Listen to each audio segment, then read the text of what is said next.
কালকে যদি মটন হয় তাহলে আমার ক টাকা চাঁদা, নাকি তুমি নিচ্ছ সব? ওই না, সব দেয়, আমার সব দেয়। আবার তো চিকেনও আনতে হবে হুম, ওদের জন্য। সেটা তোমাকে 200 টাকা দিতে হবে। আমার 200? হুম, আচ্ছা, তাহলে কত মটন আর কত চিকেন? ও তো চিকেন কত, সব 600-র মতো। হ্যাঁ, আর মটন? মটন ওই যে বলে 400। 400?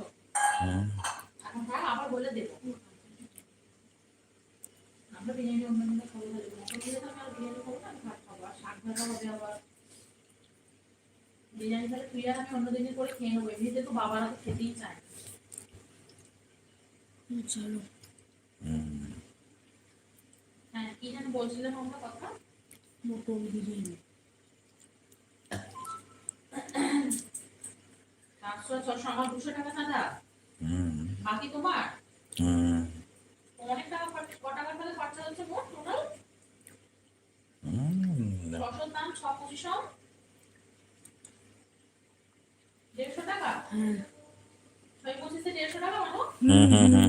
6-25-এ 150, আর এদিকে তোমার 900 করে যদি ধরি, 20 টাকা করে কম বাদ দাও না তুমি। 900 করে যদি ধরি, 400 দাম 4-9-360 টাকা। 360 আর 150 কত হয় রে মানু? 360 পুরো 500 নাকি? না, 510। 510 হয়তো 10 টাকা হয়তো বাঁচবে।